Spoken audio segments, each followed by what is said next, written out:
আল্লাহ পাক রাগান্বিত হয়ে বলবেন, ফেরেশতা ওকে আর সুযোগ দিও না।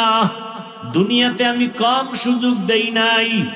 আমার দেয়া পানি, আমার দেয়া সূর্যের আলো, চাঁদের আলো, নেয়ামত খাইয়া আমাকে মানে নাই, আমার হুকুম মতো চলে নাই, নামাজ পড়ে নাই, রোজা রাখে নাই, দাড়ি রাখে নাই, বরং যারা নামাজ রোজা করত তাদেরকেও পছন্দ করে নাই। কবরে জাহান্নামের আগুন দিয়া দাও, জাহান্নামের আগুনের সাথে রাস্তা বানায়া দাও। আল্লাহ রাগান্বিত হয়ে বলবে, রে কবরের মাটি, এই নাফরমান গুনাহগারকে দুই দিক থেকে জোরে জোরে চাপ দাও। এত জোরে চাপ দিবে পাজরের হাড় চুরমার হয়ে যাবে রে বাবা। আজকে তুমি চিন্তা করো, একটা বেতের বাড়ি সইতে পারি না, একটা মশার কামড় সইতে পারি না। ও আল্লাহর বান্দারা, সূর্যের গরম সহ্য করতে পারি না। চিন্তা, চোখ বন্ধ করে একটু চিন্তা করো, ওই হাসরের মাঠে কি সূর্যের গরম সহ্য করতে পারবা? এরে আল্লাহর বান্দারা, সহিহ হাদিস, কিয়ামতের ময়দানের কথা চিন্তা করে রহমতের নবীও কাঁদেন। এমন হালাত হবে, সব মানুষ উলঙ্গ, নবীরা পর্যন্ত কাঁদবেন জাহান্নামের ভয়ে।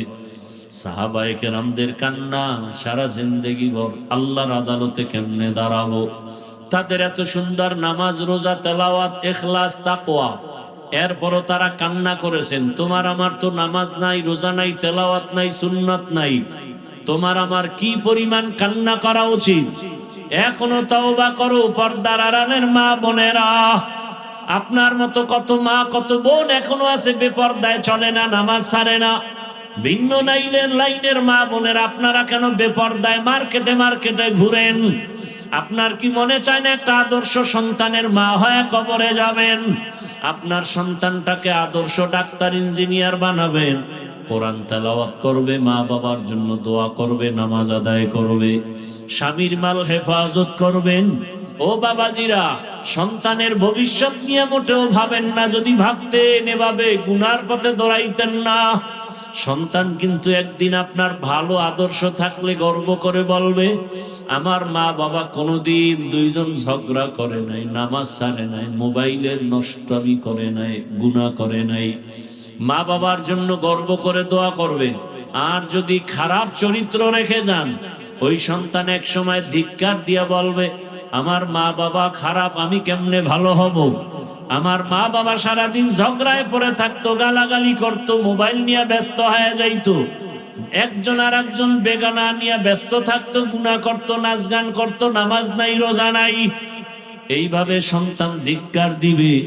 এখনো সময় আছে, তওবা করেন, সন্তানের কাছে আদর্শ মা হইয়া যান, স্বামীর কাছে আদর্শ স্ত্রী হইয়া দাঁড়ায় যান। ও স্বামী, আদর্শ স্বামী হয়ে যান, সন্তানের কাছে আদর্শ বাবা হয়ে যান। ও উলামায়ে কেরাম, শিক্ষকেরা ছাত্রের কাছে আদর্শ শিক্ষক হয়ে যান।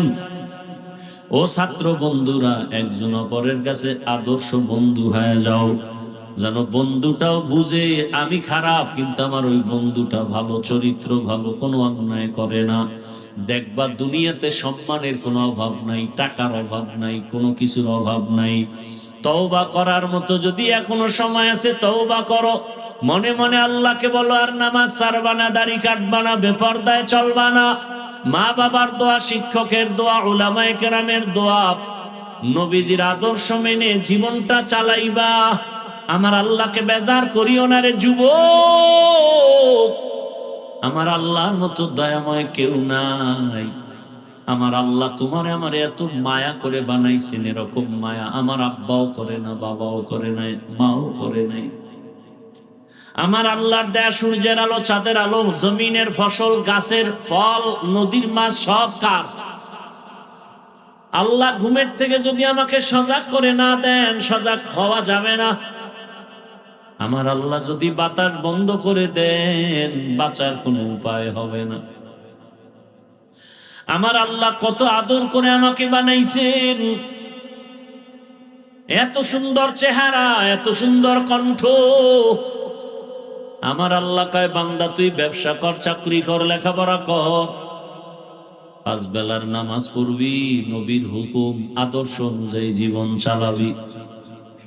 ও আমার যুবক বাবারা, তোমার মতো কত যুবক এখনো আছে স্কুল কলেজে পড়ে এক বেলার নামাজও বাদ দেয় না। চট্টগ্রাম বিশ্ববিদ্যালয়ে গিয়া দেখো, ঢাকা কলেজে গিয়া দেখো, তোমার মতো কত যুবক মাথায় পাগড়ি, বড় দাড়ি, বড় জামা পরে কলেজে ক্লাস করেন আছেন। তুমি পারো না কেন রে বাবা? তোমার কপালে ওই 3 জায়গার কোনো একটা অভিশাপ লাগছে। তোমার মতো যুবক রাস্তায় গাড়ি চালায়, নামাজ ছাড়ে না, তুমি কেন পারো না? তোমার মতো যুবক জেনারেল লাইনে পড়ে, ব্যবসা করে, চাকরি করে, র্যাব, আর্মি, পুলিশ, বিডিআর, দাড়িওয়ালা, নামাজি, ওসি, ডিসিএসপি, তুমি পারো না কেন? কৃষি কাজ করে, নামাজ পড়ে, নদীর মধ্যে মাছ ধরে, নামাজ পড়ে, তুমি কেন পারো না রে বাবা? তোমার কপালে কার অভিশাপ লাগছে বলো? এরপরও তো একটা কথা আছে, মনের মধ্যে শখ লাগছিল হুজুর, এই জন্য দাড়ি কাটছি। ঠিক আছে, মানলাম, এবার তো কাটছো, মনের আশা শখে পার্কে পার্কে দৌড়াইছো, এইবার ফিরা যা, তওবা কর। মনের শখে কত রাত মোবাইলে গুনাহ করছে, এবার তওবা কর। আর কয়দিন? ঘুমের মধ্যে যদি আজরাইল আসে, নাকি আসবে না? যদি আইসা দেখে তোর কানের মধ্যে গানের তার লাগানো, আজরাইল বলবে সরি, 2 দিন পরে আসতেছি। না রে বাবা, যখন রুহুটা নিয়ে টান দিবে সকালবেলা 10টা 11টায়, আম্মুজান যখন তোমাকে ডাকতে আসবে, বাবা ওঠ, 11টা বাজে, আর কত ঘুমাবি? অন্য দিনের মতো আজকে ডাক দেয়, কিন্তু কোনো আওয়াজ নাই। মায়ের অন্তর একটু ডাক কাটছে, আরে আমার সন্তান এমন কেন, কি না জানি হয়ে গেল। লাথি মেরে দরজা ভাঙছে, ভেতরে গিয়ে দেখে বাবা চুপচাপ ঘুমায়। বডির মধ্যে টাচ করে দেখে পুরা বডি শক্ত এবং ঠান্ডা। মা বুঝে ফেলছে আর বেঁচে নেই। একটা চিৎকার মেরে বলে, কে কোথায় আছো? আমার বাবায় নাই, আমারে আম্মু বলে ডাকার মতো আর কেউ নাই। বাবারে ডাকবে, দেখো তোমার সন্তানের হালাত। বাবা চিৎকার মারবে আর বলবে, ইমাম সাহেব, আমার ছেলে দুনিয়া থেকে বিদায় হয়েছে, জানাজা না দিয়া কোথাও যাবেন না। ও যুবক, কি ভাবতেছো? কার পিছনে ঘুরতেছো? যার পিছনে ঘুরো, স্বার্থে আঘাত লাগলে সেই তোকে জবাই করে ফেলবে। এটাই তো দুনিয়ার নিয়ম। এখন তো তোরে মারতে দুশ্মন লাগবে না, তুই যারে লই এক খাতার তলে থাকো, এক প্লেটে খাও, সেই তোরে মারবে। সে রেডি তোকে জবাই করার জন্য, দুশ্মন দরকার হবে না তোকে মারতে। যেদিন স্বার্থে আঘাত লাগবে সেদিন থেকেই তোকে মাইনাস করে ফেলবে। এরে আল্লাহর বান্দা, কয়দিন? ওরে বাবা, তোমার বাবায় কাঁদবে, এক দলকে বলবে যাও তাড়াতাড়ি বাজারে গিয়ে সাদা কাফন কিনিয়ে আনো। আবার এক দলকে কান্না করে বলবে পেছনে যাও, কবর খনন করো। আবার এক দলকে বলবে ঘরের পেছনে গরম পানি করো, গোসল করানোর জন্য। তোমার আমার হাতের ঘড়িটা খুলি আর একজনে হাতে দিয়া বলবে এটা আমার ঘড়ি। তোমার আমার গায়ের গেঞ্জিটা বেলেট দিয়া আমার আপন জনেরা কেটে কেটে রেখে দিবে, সাদা কাফনের প্যাকেটে পেঁচাইয়া, গোসল করাইয়া, গরম পানি দিয়া, এরপরে প্যাকেটে পেঁচায় যখন খাটে উঠায় জানাজার ময়দানে নিবে। মা জানালা দিয়া বলবে আমার বাবারে কোথায় নাও? বলে জানাজার ময়দান থেকে কবরে নিয়ে যাব। মা চিল্লায় বলবে শেষবারের মতো একটু চেহারাটা দেখে এলো। আমার সন্তান যখন আমাকে একবার আম্মু বলে ডাক দেয়, আবার কলিজাটা ঠান্ডা হয়ে যায়। আমার বাবারে বুঝি আর আমি দেখতে পারবো না। আমার বাবার চেহারাটা একবার দেখাও। শেষবারের মতো তোমার আমার চেহারা দেখে কবরের দেশে যখন নিবে, জানাজা পড়ায় কবরে রাখবে, ডানে বামে উপরে নিচে মাটি, অন্ধকার। এখন তুমি আমি একা, বাঁশবাগানে না বিছানা আছে না বাতি আছে, কিচ্ছু নেই। 2 জন ফেরেশতা প্রশ্ন করার জন্য আসবে। একটা বান্দা যদি নামাজ ছাড়া দাড়ি ছাড়া কবরে যাও, একটা প্রশ্নের জবাব দিতে পারবে না, শুধু বলবে হা হা লা আদরি, আফসোস আমি কিছুই জানি না, কিছুই জানি না। আমার রাসূল তো লজ্জা পায় বলবেন সহকান সহকা লিমান গায়্যারা মিন বাদি, ভাগ আমার থেকে দূর হয়ে যা, আমি তোর নবী না, তুই আমার উম্মত না, যা। এ কথা তো রাসূল আগেও বলে গেছেন, বনি ইসরাইলের দল হবে 72, আমি মুহাম্মদের উম্মতে আরো এক দল বাড়বে। সব জাহান্নামে যাবে, একদল জান্নাতে যাবে যারা আমি মুহাম্মাদের আদর্শ অনুযায়ী চলবে আর সাহাবাদেরকে মেনে চলবে। জান্নাত পাওয়া অনেক কঠিন, অনেক কঠিন, অনেক কঠিন। জান্নাত পাওয়া সহজ যদি হয়, জান্নাতের টিকিট হাতে পাইয়া আবু বকর সারা জীবন কাঁদলেন কেন? জবাব দাও। ওমরে ফারুক সারা জিন্দেগি কাঁদলেন কেন? বলো। জান্নাতের টিকিট হাতে পেয়ে ওসমান বিন আফফান সারা জীবন কাঁদলেন কেন? বলো। আর তুমি চিপায় বয়া চাপাবাজি করো আর কয় এত কান্না লাগে না। আল্লাহ কোরআনে কয় ফালিয়াযহাকু কালিলা ওয়ালিয়াবকু কাসীরা, কম হাসো, বেশি বেশি কান্না করো। কারণ এক ফোঁটা চোখের দাম কত? নবীজি বলেন গাভীর ওলান থেকে দুধ বের করে ভেতরে যেমন ঢুকানো সম্ভব না, এক ফোঁটা চোখের পানি যার আযাবের ভয়ে, গুনার ভয়ে ফেলে দিবে, ওই বান্দাকে জাহান্নামের খাতা থেকে নাম কাটবে। আল্লাহ রাসূল কয় দ্বিতীয়বার আর জাহান্নামের খাতায় নাম লেখাও সম্ভব না। আতিনা ফি দারে দুনিয়া না হাসান, আতিনা ফি দারে উকবা না হাসান, ইয়া গিয়াসাল মুস্তাগীসিন ইহদিনা লিফতিখারা বিল উলুমি ওয়াল গিনা। হর গরিদে নেকো তু তৈয়ার হে, जो न मांगे उससे तू बेजार है। রামবাম সব পাগল পারা হয়ে গেল, অথচ তোমার চরিত্র এত খারাপ। তোমার মা যেন মনে মনে বলতে চায় এত বাচ্চা ছেলেরা চাকার তলে পড়ে, আমার চরিত্রহীন ছেলেটা পড়িয়া মরে না কেন?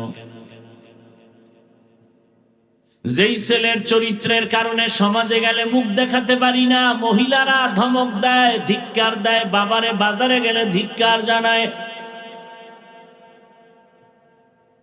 কিছু বলতেও পারে না সন্তান রে, ভয় পায় মা বাবা, যদি আবার মা বাবাকে মারে। এমন সোনার বাংলা আমার, মা বাবাকে মারবে বিচার নাই। আবার ওই কুলাঙ্গার বন্ধুদের সামনে গর্ব করে, জানোনি আমার মা বাবা আমার অনেক ভয় পায়, গর্ব করে। এই যুবক লিখে রাখ, আর কথাগুলো ঘরের দরজায় বাধাই করে টানায় রাখ। মা বাবা তো সন্তানের কপালে চুমা দিবে ভালোবাসা দিয়ে, ভয় পায় কেন? মা বাবা ওই সন্তানকে ভয় পায় যে সন্তান সমাজের চরিত্রহীন এবং বেয়াদব। শিক্ষক ওই ছাত্রকে ভয় পায় যেই ছাত্র প্রতিষ্ঠানের চূড়ান্ত চরিত্রহীন আর বেয়াদব। শিক্ষক ওই সন্তানকে ভয় করে, নম্র ভদ্র চরিত্রবানকে কোনোদিন মা বাবা শিক্ষকেরা ভয় করে না। এক সন্তান মাত্র হোমিওপ্যাথিক ডাক্তার জাকির নায়েক, গোটা দুনিয়ার মানুষ জানে চিনে, টাকার গরমে না ক্ষমতার গরমে।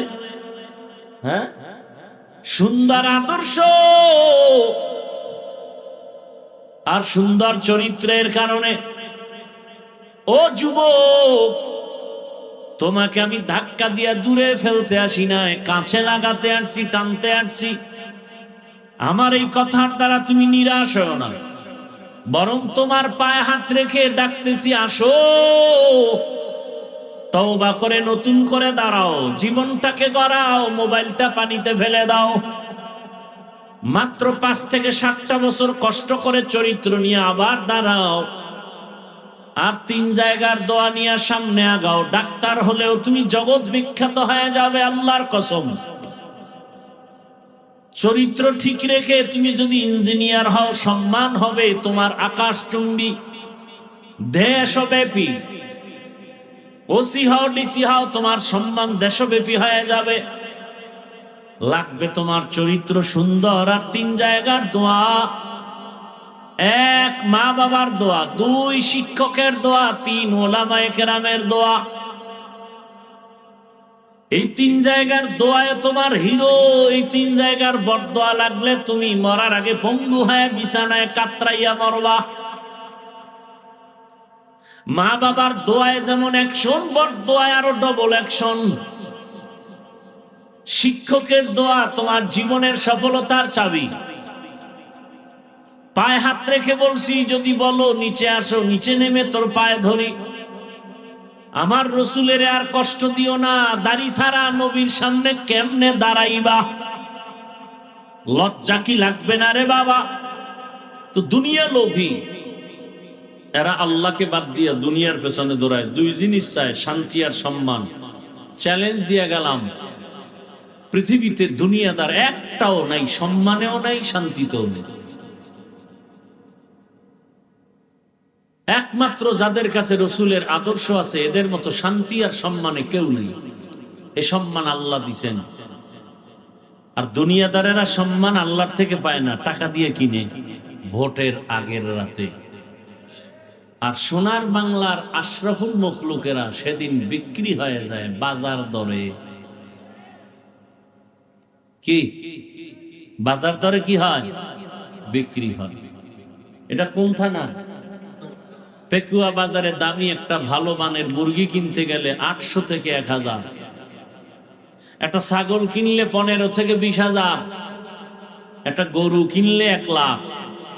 আর সোনার বাংলার আশরাফুল মখলুক ভোটের আগের রাতে বিক্রি হয় 500 টাকা। মিথ্যা বলছি? তাহলে বোঝা গেল এটা ছাগলের চেয়েও খারাপ, এটা গরুর চেয়ে খারাপ, এটা শূকরের চেয়ে খারাপ, এটা কুত্তার চেয়ে খারাপ। দলিল নিবা? দলিল নাও, তরজমা করার সময় নেই। দলিলটা দিয়া যায় 9 পারা সূরা আরাফ। ওয়ালাকাদ যারানা লিজাহান্নামা কাসীরাম মিনাল জিন্নি ওয়াল ইনসি লাহুম কুলুবুন লা ইয়াফকাহুনা বিহা ওয়া লাহুম আ'য়ুনুন লা ইউবসিরুনা বিহা ওয়া লাহুম আযানুন লা ইয়াসমাউনা বিহা উলাইকা কাল আনআমি বাল হুম আদাল উলাইকা হুমুল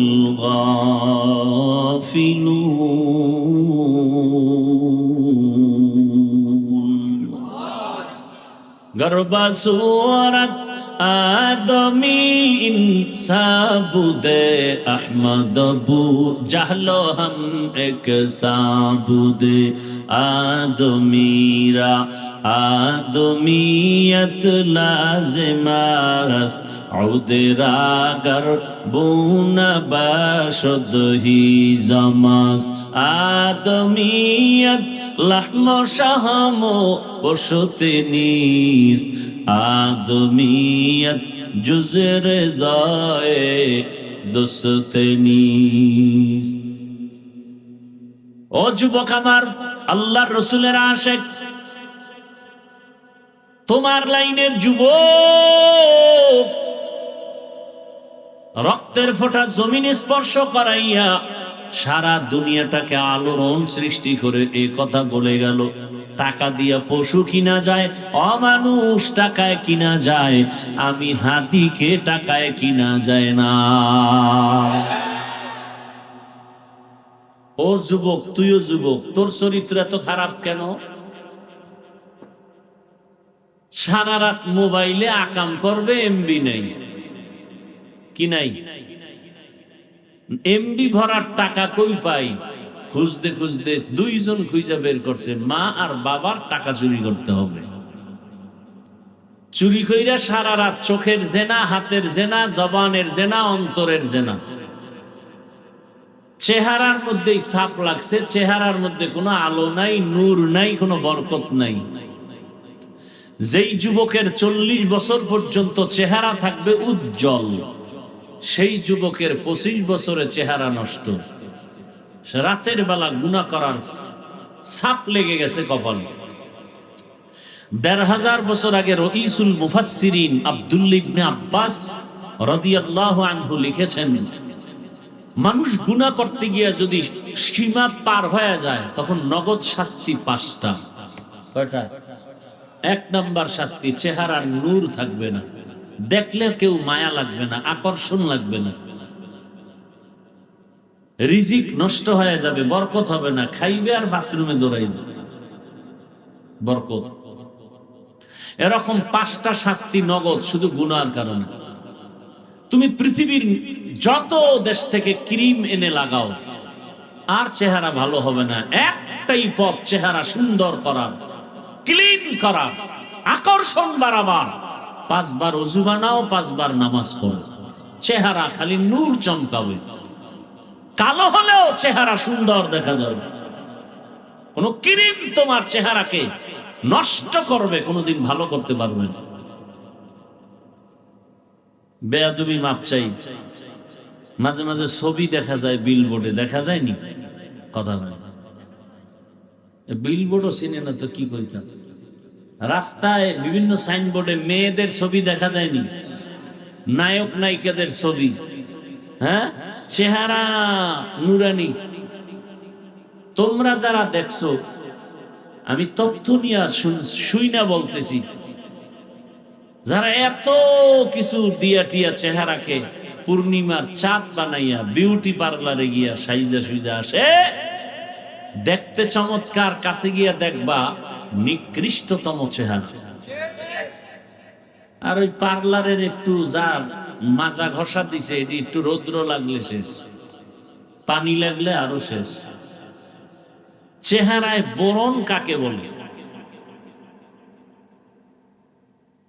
বিউটি পার্লারে গিয়া ডানা কাটা পরি হয়ে গেছে, আর এক মগা দেখে পাগল, যে আমার এই নিয়েই মরণ, বাঁচলে এই নিয়ে। মানকে সিফায় আটকাইয়া গেছে, পরে দেখে যে চেহারা জাম কালা। এবার কি করবো? হয়তো এখনো 3টা বাকি আছে করার মতো, মাত্র একটা হলো। মানে জুতার বাড়িটা খায় না, তো এটা খাওয়ার জন্য পাগল হয়ে গেছে। এক বউর হক আদায় করতে পারে না, 2টা লয়ে টানা নেন। আল্লাহ হেদায়াত দান করুন।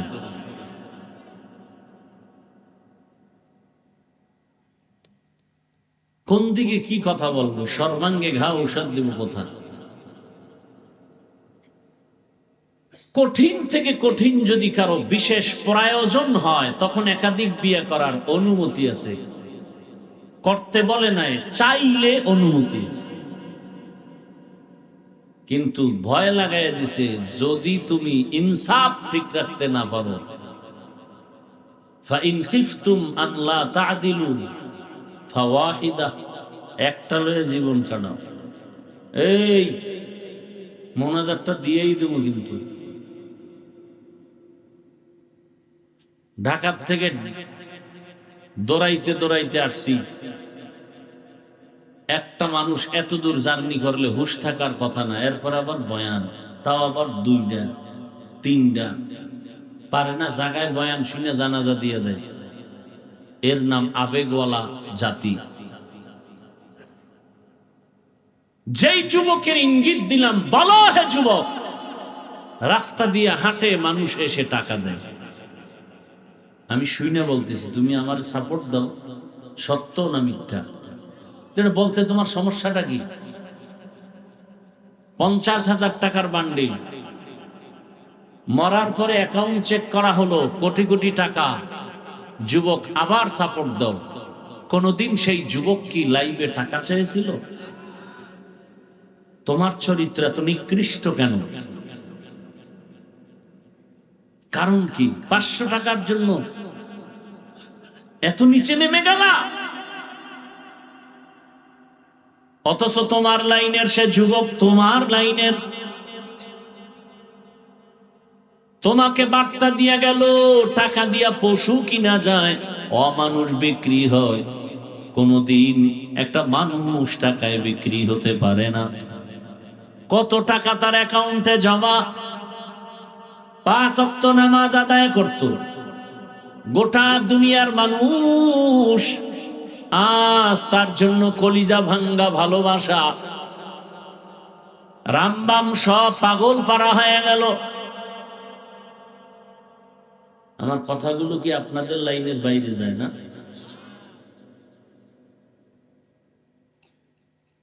কত জরুরি বিষয়গুলো। রাস্তা দিয়া 5টা ছেলে হাঁটে, 3-4টা ছেলে হাঁটতেছে, যুবক, হিন্দু, বৌদ্ধ, ইহুদি, খ্রিস্টানের ছেলে হাঁটে, সাথে এক মুসলমান যুবক হাঁটে। হিন্দু, বৌদ্ধ, খ্রিস্টানের ছেলের দাড়ি নাই, টুপি নাই, প্যান্ট শার্ট টাই লাগানো, বিড়ি টানে। আর আমার মুসলমান যুবক রাস্তা দিয়ে হাঁটে, টুপি নাই, দাড়ি নাই, প্যান্ট শার্ট টাই লাগানো, বিড়ি টানে। কাকে সালাম দিব আমি? টুপিওয়ালা কে হিন্দু কে মুসলমান, ল্যাংটা না করলে বুঝার উপায় নাই। কথা বলেন না? গর্বসুরত আদমি ইনসাবুদে আহমদ বু জাহলো হামিকে সাবুদে। আমার রসুলের আদর্শ কেন জলাঞ্জলি দাও রে বাবা? এরপরে তো আমি বলেছি, বলো ইসলাম বাদ দিলে যদি কোনো দিকের একটা উপকার হয় বলো, আমি ওই লাইনে আগাই। কই মহামারী করোনায় সব নষ্ট হয়ে গেল, নিস্তেনাবুদ হয়ে গেল, কিন্তু আল্লাহ রসুলের আদর্শ আর কোরআনের একটা ফ্যাক্টরি মাদ্রাসা নষ্ট হয় নাই। আমাদের আলেমদের কোনো পেরেশানি নাই, চেয়ারম্যানের চেয়ার নাই মাথা গরম, এমপির চেয়ার নাই মাথা গরম, ব্যবসা বন্ধ, চাকরি বন্ধ, কিন্তু কোরআনওয়ালা রসুলের আদর্শওয়ালা যারা আছে এদের চেয়ারের কোনো মেয়াদি নেই। এরা দুনিয়াতেও বাদশা, পরকালেও বাদশা। এদেরকেই বলে মুকুটহীন সম্রাট।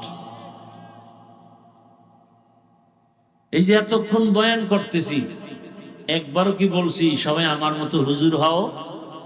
একবারও বলি নাই। আমি এ কথা বলি না স্কুলে তালা দিয়া মাদ্রাসায় যাও, তাবলিগে যাও, পীরের কাছে যাও। মাওলানা বানাবার বয়ান করে নেওয়ালা আলহামদুলিল্লাহ অভাব নাই। আর আমার দেশে মাওলানা, মুফতি, মুহাদ্দিসের অভাব নাই। আমি একটু ভিন্ন আঙ্গিকে বয়ান করি আর বুঝাই, যুবক, আমার দেশে আদর্শবান ডাক্তারের অভাব, আদর্শবান ইঞ্জিনিয়ারের অভাব, আদর্শবান প্রফেসরের অভাব। আজ আমার দেশের থানা, জেলার ওসি, ডিসিএসপি যদি 5 ওয়াক্ত নামাজি হতেন, ঘরে ঘরে এলাকা ভিত্তিক কোরআনের বয়ান চলতো, কোন সুদখোরের পেছনে অনুমতির জন্য দৌড়ানো লাগতো না। तुको जाओ सुन्नते अहमद को जा, तुको जाओ सुन्नते अहमद को जा, बा मुहम्मद के बुअद निस्बतरा मन अहब्बा सुन्नती कौले रसूल मजदाए का नमाई हम कुन कबूल। তাহলে দুই জিনিস চায় এই দুনিয়া লোভীরা, শান্তি আর সম্মান। আল্লাহর জাতের কসম, সারা দুনিয়ার ভেতরে একজন দুনিয়াদারেও শান্তিতেও নাই, সম্মানেও নাই। 10 তলা বিল্ডিং পড়ে আছে, ঘুমানোর জায়গা নাই, জঙ্গলে ঘুরে শান্তি। সুইস ব্যাংকে কোটি কোটি টাকা রাখা আছে, কিন্তু চেক বই নাই, উঠাতে পারে না, ভোগ করতেও পারে না, শান্তি।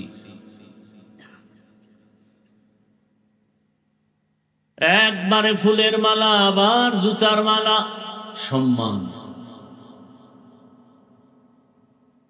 এই সবক তো নতুন না, ফেরাউনের হালাত তো এমন ছিল, নমরুদের হালাত, কারুন, সাদ্দাত, ফেরাউন, Abu Jahl, Abu Lahab, Gaddafi, Saddam, W Bush, আরো কত কত আপনাদের নজরে এগুলোর তো মেসালের অভাব নেই। এরপরেও দুনিয়ার পিছনে ধরে। এই যুবক, ভালো করে কিছু কথা শোন, মানবি কিনা এটা তো আল্লাহ জানে, শোন, শুনলেও লাভ আছে। দাড়ি কাটছো কেন? কিছু পাওয়ার আশায় তো কাটছো। আমিও যে আল্লাহর গোলাম, এখানে প্রত্যেকটা মানুষ সেই আল্লাহরই গোলাম, নাকি আল্লাহ আলাদা?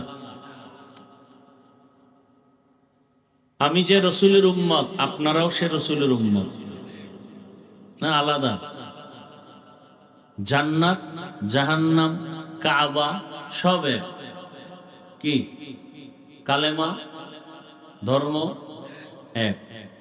দুনিয়াতে আসছি সিস্টেম, বিদায় বেলা কাফনের সংখ্যাও আমারও 3, আপনাকেও। আমার সম্মানে একটা কাফন কেউ বাড়াবে, আপনার এলাকার গরিব এ কারণে একটা কাফন কমে যাবে। মহিলাদের 5 কাফন, কালারগুলো শুধু আলাদা হবে। আমাদের হুজুরদের কাফনের কালার একরকম, যারা হুজুর না তাদের কালার আর এক রকম। কবরের সাইজও এক, কবরের প্রশ্ন এক। তাহলে পোশাক কেন আলাদা? এখন আর বুঝে না, সব ঘুমেতে উঠছে আর বুঝনে। আল্লাহ এক, নবী এক, কোরআন এক, কাবা এক, ধর্ম এক, কালেমা এক, কাবা এক, কোরআন এক, হাদিস এক, কাফন এক, কালার এক, কবর এক, প্রশ্ন এক। পোশাক কেন আলাদা? চেহারা কেন আলাদা? চুলের ডিজাইন কেন আলাদা? আমি টুপি পরলাম, দাড়ি রাখলাম, নামাজ পড়ি, পর্দা করি, হালাল খাই, আপনাদের পাও ধরে বুঝাই, কই আমার সম্মান কমলো কই? আপনি দাড়ি কাটলেন, নামাজ নাই, রোজা নাই, তেলাওয়াত নাই, হালাল নাই, সুন্নাত নাই, আপনার সম্মান বাড়লো কই?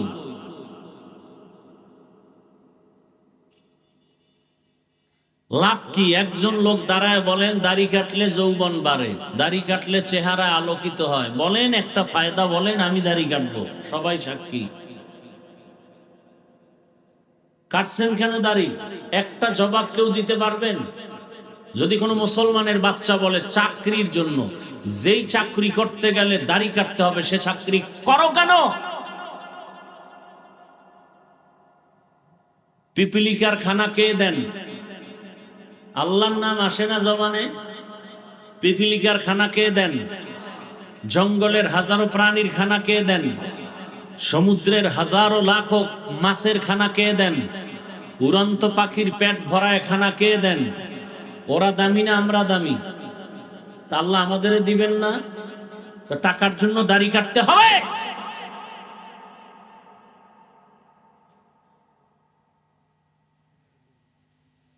র্যাব, আর্মি, পুলিশ, বিডিআর এর চাকরি করে, দাড়িওয়ালা নাই? তাল মিলাবেন না, সত্য কথা বলবেন। ওসি, ডিসি, এসপি কাজ করে, দাড়িওয়ালা নামাজি নাই? সমস্যা কি?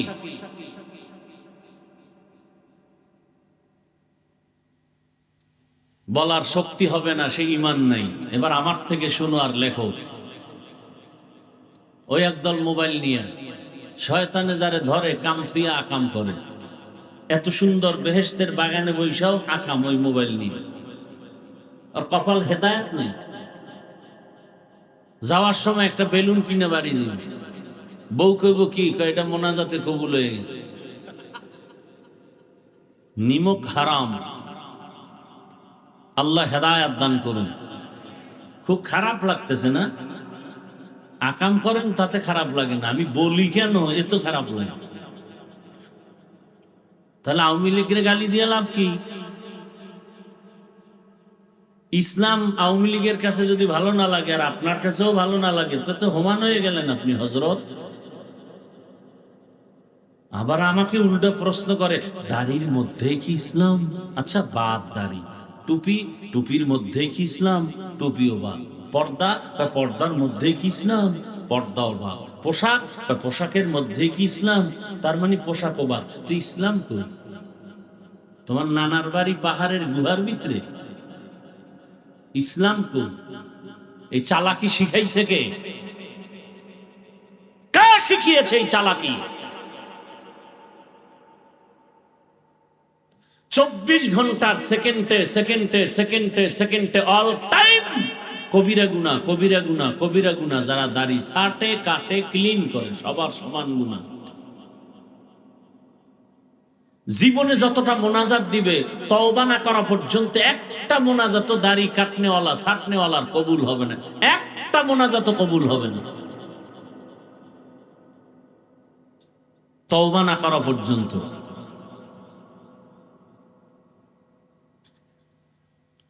আমি বয়ান করতে আসছি ইসলামের পতাকা নিয়ে, আমি কোনো ব্যক্তির গোলাম হয়ে আসিনি।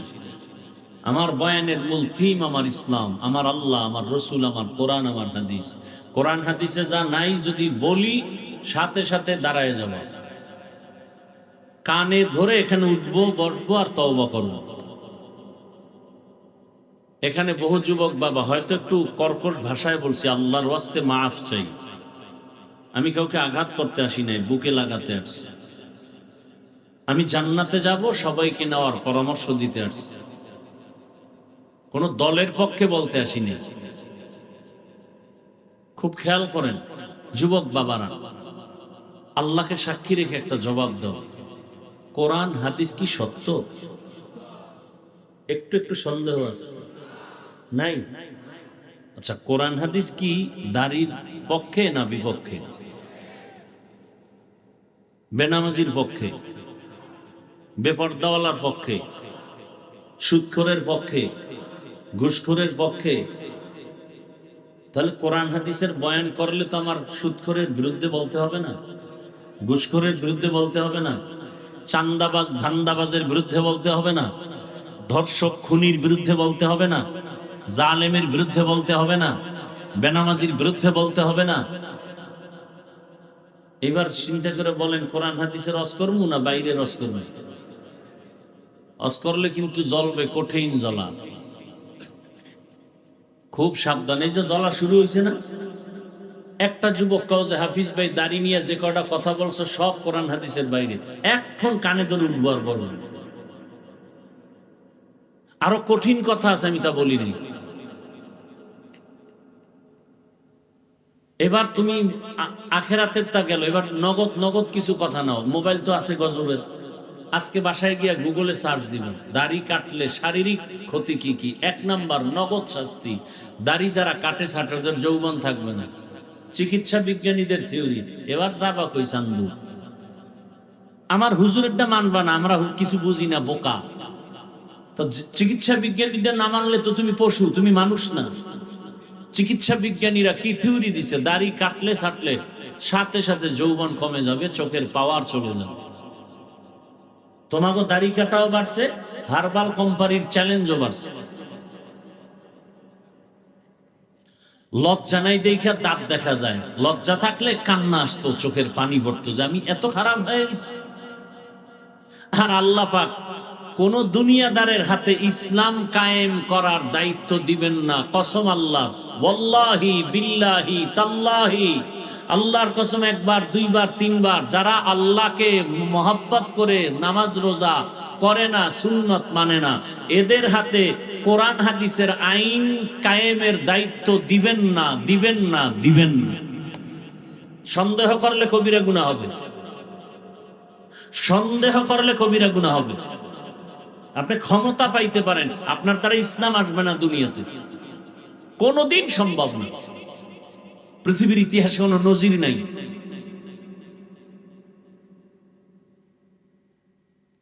দিন হেফাজতের জিম্মা আল্লাহ নিছেন, কাকে দিয়ে করবেন সেটা আল্লাহ ভালো জানেন। তবে কোনো বেঈমানকে দিয়ে আল্লাহ দিন হেফাজত করবেন না, আল্লাহ দিন হেফাজত করবেন না। আল্লাহর দুশ্মনকে দিয়ে আল্লাহ দিন হেফাজত করবেন না।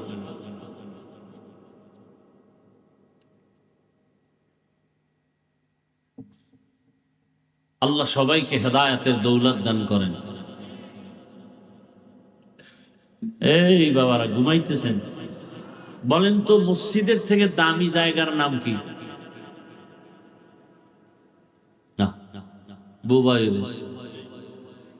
মসজিদ যেই জায়গায় আছে ওই জায়গা থেকে আর দ্বিতীয় দামি জায়গা আছে পৃথিবীতে।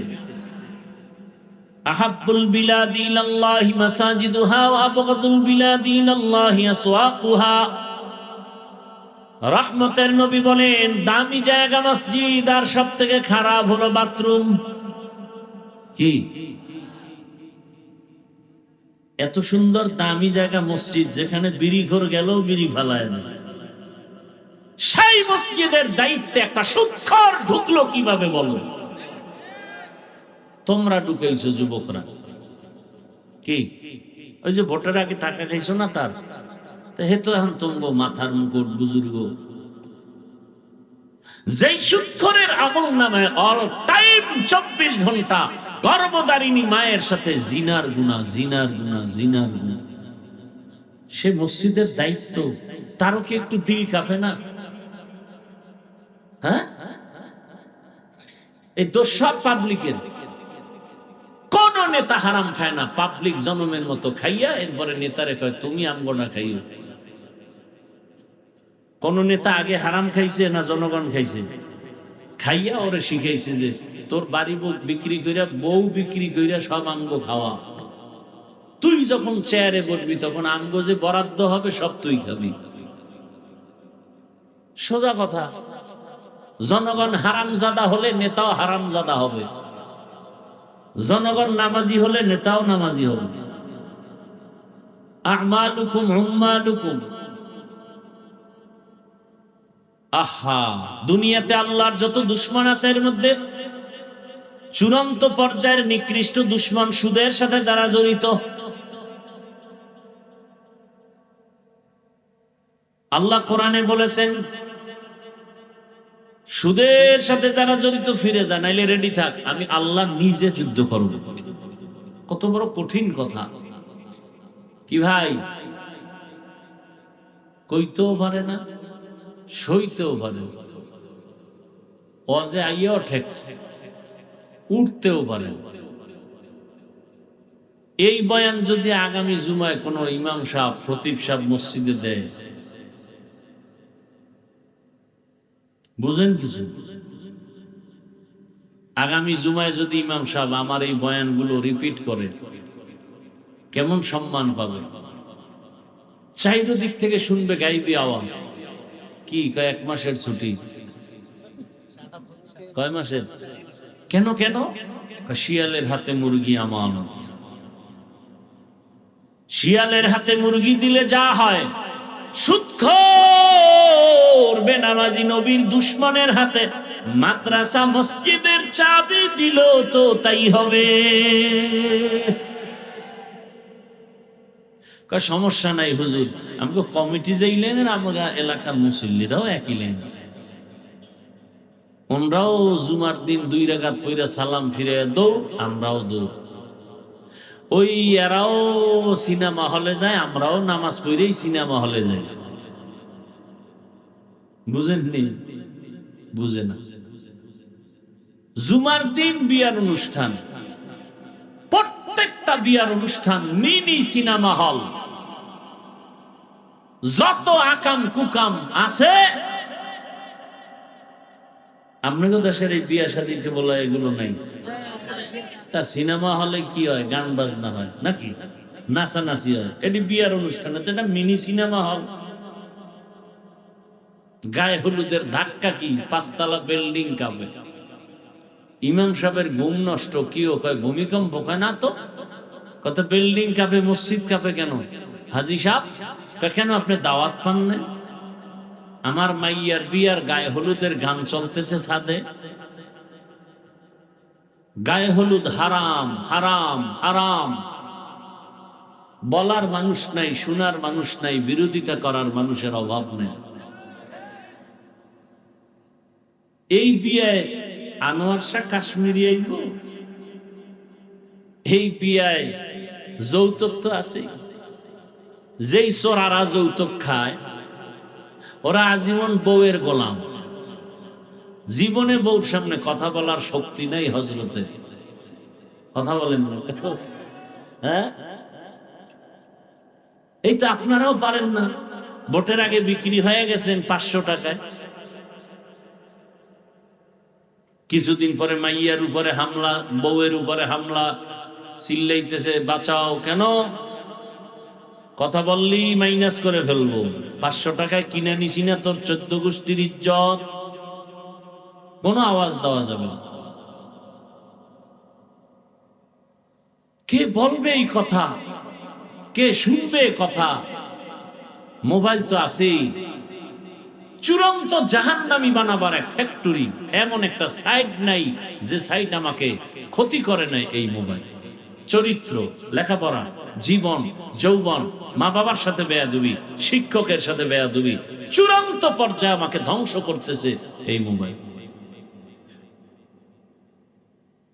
এরপরও কি যুবক মোবাইল ছাড়বে? মা ছাড়বে, বাপ ছাড়বে, ভাই ছাড়বে, সব ছাড়বে, মোবাইল ছাড়বে না। আবার বিয়ার মধ্যে উপটৌকন দেয় দামি মোবাইল, মানে তাড়াতাড়ি যেন আমার মাইয়া তুই হিজরত করতে পারে, আকাম কইলে। আরে জামাইরে ওয়াদা করাবা, এই বাটন সেট চালাবি, কোন টাচ মোবাইল চালাবি না, পারবি? তাহলে মাইয়া নেই, নাইলে তো তোর কপালে বউ নেই, যা। কয়টার কপালে বউ আছে এটা তো আমি সব জায়গায় বলি, বাংলাদেশে যুবকদের কপালে বউ নেই, আছে জল্লাদ। কয় মাইয়ার জীবন নষ্ট করেছো, এক মাইয়া জুতা দিয়া পিটাইয়া কত ধানে কত চাল দেখায় দিবে, তোরে ফকির বানাইয়া রাস্তায় এরপরে বের হবে। ও তোরে বিয়া করতে আসে নাই, তোর জিন্দেগি সাইজ করতে আসছে। বুঝলি কেমন? তুই যে মাইয়ার সাথে ওয়াদা দিছো, এ মাইয়ার সিরিয়াল কত, এটা কেমনে করলি? তুই ফোলার সিরিয়াল যতই, মাইয়ার সিরিয়াল তত। তুই যদি 3 মেয়ের ইজ্জতের উপর আক্রমণ করো, এরপরে 4র্থ মেয়ে ধরো, ওই মেয়ে 3 ছেলের চরিত্র আক্রমণ করে 4র্থ তোকে ধরেছে, তোকে ফকির বানাবার জন্য, তোকে দুনিয়াতে নাকে চুলে খত দেওয়ার জন্য, তোকে জেলখানার ভাত খাওয়াবার জন্য তোর ঘরে আসতেছে। আমি কি এগুলি নতুন নতুন বানায় বলতেছি? এ আকাম চলে না সমাজে? Don't mind, free mind. চাস্তো ভাই চাস্তো বোন, খালতো ভাই খালতো বোন, ফ্রি মাইন্ড।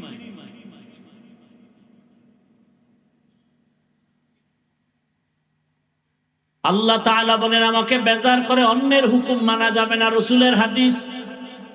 কারা করে? দুনিয়াদার স্বার্থলোভীরা। কার হুকুমকে প্রাধান্য দেয়? কয় নেতার হুকুম, মা বাবার হুকুম, পীরের হুকুম। আল্লাহ বেজার হয়, হোক আমার পীরের কথা মানো, মুরিদ নাই, হারাম। এখান থেকে ফিরে আসো, আমার আল্লাহকে বেজার করিও না রে যুবক। আমার আল্লাহর মতো দয়াময় কেউ নাই। আমার আল্লাহ তোমারে আমারে এত মায়া করে বানাইছেন, এরকম মায়া আমার আব্বাও করে না, বাবাও করে নাই, মাও করে নাই। আমার আল্লাহর দেয়া সূর্যের আলো, চাঁদের আলো, জমিনের ফসল, গাছের ফল, নদীর মাছ সব কার? আল্লাহ ঘুমের থেকে যদি আমাকে সজাগ করে না দেন, সজাগ হওয়া যাবে না। আমার আল্লাহ যদি বাতাস বন্ধ করে দেন, বাঁচার কোনো উপায় হবে না। আমার আল্লাহ কত আদর করে আমাকে বানাইছেন, এত সুন্দর চেহারা, এত সুন্দর কণ্ঠ। আমার আল্লাহ কয়, বান্দা তুই ব্যবসা কর, চাকরি কর, লেখাপড়া কর, 5 বেলার নামাজ পড়বি, নবীর হুকুম আদর্শ অনুযায়ী জীবন চালাবি। ও আমার যুবক বাবারা, তোমার মতো কত যুবক এখনো আছে স্কুল কলেজে পড়ে, 1 বেলার নামাজও বাদ দেয় না। চট্টগ্রাম বিশ্ববিদ্যালয়ে গিয়া দেখো, ঢাকা কলেজে গিয়া দেখো, তোমার মতো কত যুবক মাথায় পাগড়ি, বড় দাড়ি, বড় জামা পরে কলেজে ক্লাস করেন, আছেন। তুমি পারো না কেন রে বাবা? তোমার কপালে ওই 3 জায়গার কোনো একটা অভিশাপ লাগছে। তোমার মতো যুবক রাস্তায় গাড়ি চালায়, নামাজ ছাড়ে না, তুমি কেন পারো না? তোমার মতো যুবক জেনারেল লাইনে পড়ে, ব্যবসা করে, চাকরি করে, র্যাব, আর্মি, পুলিশ, বিডিআর, দাড়িওয়ালা, নামাজি, ওসি, ডিসিএসপি, তুমি পারো না কেন? কৃষি কাজ করে, নামাজ পড়ে, নদীর মধ্যে মাছ ধরে, নামাজ পড়ে, তুমি কেন পারো না রে বাবা? তোমার কপালে কার অভিশাপ লাগছে বলো? এরপরও তো একটা কথা আছে, মনের মধ্যে শখ লাগছিল হুজুর, এই জন্য দাড়ি কাটছি। ঠিক আছে, মানলাম, এবার তো কাটছো, মনের আশা শখে পার্কে পার্কে দৌড়াইছো, এইবার ফিরা যা, তওবা কর। মনের শখে কত রাত মোবাইলে গুনাহ করছে, এবার তওবা কর। আর কয়দিন? ঘুমের মধ্যে যদি আজরাইল আসে, নাকি আসবে না? যদি আইসা দেখে তোর কানের মধ্যে গানের তার লাগানো, আজরাইল বলবে সরি 2 দিন পরে আসতেছি। না রে বাবা, যখন রুহুটা নিয়ে টান দিবে সকালবেলা 10টা 11টায় আম্মুজান যখন তোমাকে ডাকতে আসবে, বাবা ওঠ 11টা বাজে, আর কত ঘুমাবি? অন্য দিনের মতো আজকে ডাক দেয় কিন্তু কোনো আওয়াজ নাই। মায়ের অন্তরে একটু ডাক কাটছে, আরে আমার সন্তান এমন কেন, কি না জানি হয়ে গেল। লাথি মেরে দরজা ভাঙছে, ভেতরে গিয়ে দেখে বাবা চুপচাপ ঘুমায়। বডির মধ্যে টাচ করে দেখে পুরা বডি শক্ত এবং ঠান্ডা। মা বুঝে ফেলছে আর বেঁচে নেই। একটা চিৎকার মেরে বলে, কে কোথায় আছো? আমার বাবায় নাই, আমারে আম্মু বলে ডাকার মতো আর কেউ নাই। বাবারে ডাকবে, দেখো তোমার সন্তানের হালাত। বাবা চিৎকার মারবে আর বলবে, ইমাম সাহেব আমার ছেলে দুনিয়া থেকে বিদায় হয়েছে, জানাজা না দিয়া কোথাও যাবেন না। ও যুবক, কি ভাবতেছো? কার পিছনে ঘুরতেছো? যার পিছনে ঘুরো স্বার্থে আঘাত লাগলে সেই তোকে জবাই করে ফেলবে। এটাই তো দুনিয়ার নিয়ম।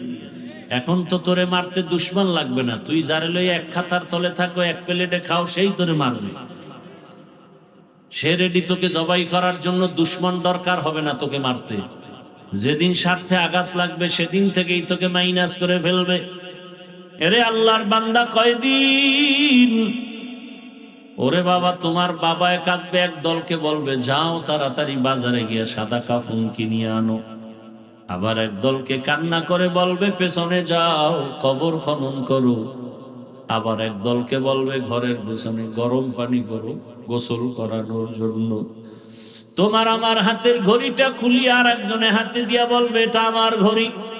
তোমার আমার গায়ের গেঞ্জিটা বেলেট দিয়ে আমার আপনজনেরা কেটে কেটে রেখে দিবে।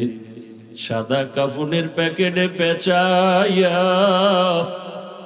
গোসল করাইয়া গরম পানি দিয়া, এরপরে প্যাকেটে পেঁচায় যখন খাটে উঠায় জানাজার ময়দানে নিবে, মা জানালা দিয়া বলবে আমার বাবারে কোথায় নাও? বলে জানাজার ময়দান থেকে কবরে নিয়ে যাব। মা চিল্লায় বলবে শেষবারের মতো একটু চেহারাটা দেখে এলো। আমার সন্তান যখন আমাকে একবার আম্মু বলে ডাক দেয়, আবার কলিজাটা ঠান্ডা হয়ে যায়। আমার বাবারে বুঝি আর আমি দেখতে পারবো না। আমার বাবার চেহারাটা একবার দেখাও। শেষবারের মতো তোমার আমার চেহারা দেখে কবরের দেশে যখন নিবে, জানাজা পড়ায় কবরে রাখবে, ডানে বামে উপরে নিচে মাটি, অন্ধকার। এখন তুমি আমি একা, বাঁশবাগানে না বিছানা আছে না বাতি আছে, কিচ্ছু নেই। 2 জন ফেরেশতা প্রশ্ন করার জন্য আসবে। একটা বান্দা যদি নামাজ ছাড়া দাড়ি ছাড়া কবরে যাও, একটা প্রশ্নের জবাব দিতে পারবে না, শুধু বলবে হা হা লা আদরি, আফসোস আমি কিছুই জানি না, কিছুই জানি না। আল্লাহ পাক রাগান্বিত হয়ে বলবে ফেরেশতা ওকে আর সুযোগ দিও না। দুনিয়াতে আমি কম সুযোগ দেই নাই। আমার দেয়া পানি, আমার দেয়া সূর্যের আলো, চাঁদের আলো, নেয়ামত খাইয়া আমাকে মানে না, আমার হুকুম মতো চলে নাই, নামাজ পড়ে নাই, রোজা রাখে নাই, দাড়ি রাখে নাই, বরং যারা নামাজ রোজা করত তাদেরকেও পছন্দ করে নাই। কবরে জাহান্নামের আগুন দিয়া দাও, জাহান্নামের আগুনের সাথে রাস্তা বানায়া দাও। আল্লাহ রাগান্বিত হয়ে বলবে রে কবরের মাটি, এই নাফরমান গুনাহগারকে 2 দিক থেকে জোরে জোরে চাপ দাও। এত জোরে চাপ দিবে পাজরের হাড় চুরমার হয়ে যাবে রে বাবা। আজকে তুমি চিন্তা করো, একটা বেতের বাড়ি সইতে পারি না, একটা মশার কামড় সইতে পারি না। ও আল্লাহর বান্দারা, সূর্যের গরম সহ্য করতে পারি না। চিন্তা, চোখ বন্ধ করে একটু চিন্তা করো, ওই হাসরের মাঠে কি সূর্যের গরম সহ্য করতে পারবা? এরে আল্লাহর বান্দারা, সহিহ হাদিস, কিয়ামতের ময়দানের কথা চিন্তা করে রহমতের নবীও কাঁদেন। এমন হালাত হবে সব মানুষ উলঙ্গ, নবীরা পর্যন্ত কাঁদবেন জাহান্নামের ভয়ে। সাহাবায়ে কেরামদের কান্না সারা জিন্দেগি ভর আল্লাহর আদালতে কেমনে দাঁড়াবো, তাদের এত সুন্দর নামাজ, রোজা, তেলাওয়াত, ইখলাস, তাকওয়া, এরপরও তারা কান্না করেছেন। তোমার আমার তো নামাজ নাই, রোজা নাই, তেলাওয়াত নাই, সুন্নাত নাই, তোমার আমার কি পরিমাণ কান্না করা উচিত। এখনো তওবা করো পর্দার আড়ালের মা বোনেরা। আপনার মতো কত মা কত বোন এখনো আছে বেপর্দায়, চলে না, নামাজ ছাড়ে না। ভিন্ন লাইনের মা বোনেরা আপনারা কেন বেপর্দায় মার্কেটে মার্কেটে ঘুরেন? আপনার কি মনে চায় না একটা আদর্শ সন্তানের মা হয়ে কবরে যাবেন? আপনার সন্তানটাকে আদর্শ ডাক্তার, ইঞ্জিনিয়ার বানাবেন, কোরআন তেলাওয়াত করবে, মা বাবার জন্য দোয়া করবে, নামাজ আদায় করবে, স্বামীর মাল হেফাজত করবেন। ও বাবাজিরা, সন্তানের ভবিষ্যৎ নিয়ে মোটেও ভাবেন না। যদি ভাবতেন এভাবে গুনার পথে দৌড়াইতেন না। সন্তান কিন্তু একদিন আপনার ভালো আদর্শ থাকলে গর্ব করে বলবে, আমার মা বাবা কোনোদিন দুইজন ঝগড়া করে নাই, নামাজ ছাড়ে নাই, মোবাইলের নষ্টামি করে নাই, গুনাহ করে নাই। মা বাবার জন্য গর্ব করে দোয়া করবে। আর যদি খারাপ চরিত্র রেখে যান, ওই সন্তান এক সময় ধিক্কার দিয়া বলবে, আমার মা বাবা খারাপ, আমি কেমনে ভালো হব? আমার মা বাবা সারাদিন ঝগড়ায় পড়ে থাকতো, গালাগালি করতো, মোবাইল নিয়ে ব্যস্ত হয়ে যাইতো, একজন আর একজন বেগানা নিয়ে ব্যস্ত থাকতো, গুনাহ করতো, নাচ গান করতো, নামাজ নাই, রোজা নাই। এইভাবে সন্তান ধিক্কার দিবে। এখনো সময় আছে, তওবা করেন, সন্তানের কাছে আদর্শ মা হইয়া যান, স্বামীর কাছে আদর্শ স্ত্রী হয়ে দাঁড়ায় যান। ও স্বামী, আদর্শ স্বামী হয়ে যান, সন্তানের কাছে আদর্শ বাবা হয়ে যান। ও উলামায়ে কেরাম, শিক্ষকেরা ছাত্রের কাছে আদর্শ শিক্ষক হয়ে যান। ও ছাত্র বন্ধুরা, একজন অপরের কাছে আদর্শ বন্ধু হয়ে যাও, যেন বন্ধুটাও বুঝে আমি খারাপ কিন্তু আমার ওই বন্ধুটা ভালো, চরিত্র ভালো, কোনো অন্যায় করে না। দেখবা দুনিয়াতে সম্মানের কোনো অভাব নাই, টাকার অভাব নাই, কোনো কিছুর অভাব নাই। তওবা করার মতো যদি এখনো সময় আছে, তওবা করো। মনে মনে আল্লাহকে বলো, আর নামাজ ছাড়বা না, দাড়ি কাটবা না, বেপরদায় চলবা না। মা বাবার দোয়া, শিক্ষকের দোয়া, উলামায়ে কেরামের দোয়া, নবীজির আদর্শ মেনে জীবনটা চালাইবা। তওবা করার মতো যদি নিয়ত হয়, খাঁটি তওবার নিয়তে দুটো হাত আল্লাহকে দেখায় দাও। আয় আল্লাহ, হাতগুলো কবুল করে নেন, তওবা কবুল করে নেন। তওবার উপরে মজবুত হইয়া চলার তৌফিক দান করেন, আমিন। আলহামদুলিল্লাহি রাব্বিল আলামিন। والصلاة والسلام على سيد الأنبياء والمرسلين وعلى آله وأصحابه أجمعين. يا أرحم الراحمين، يا أرحم الراحمين، يا أرحم الراحمين. رب ارحمهما كما ربياني صغيرا. اللهم إنك عفو كريم تحب العفو فاعف عنا. اللهم إنا نسألك رضاك والجنة ونعوذ بك من سخطك والنار. اللهم إنا نعوذ بك من البرص والجنون والجذام وسيء الأسقام. اللهم ارحمني بترك المعاصي. اللهم إنا نسألك علما نافعا ورزقا واسعا وشفاء من كل داء. ইয়া আল্লাহ, মাহফিল কবুল করে নেন। আয় আল্লাহ, আয়োজনকারী সহযোগিতাকারীদের কবুল করে নেন। আয় আল্লাহ, আলোচনা যা হয়েছে ভুল ত্রুটি ক্ষমা করে দেন। এলাকার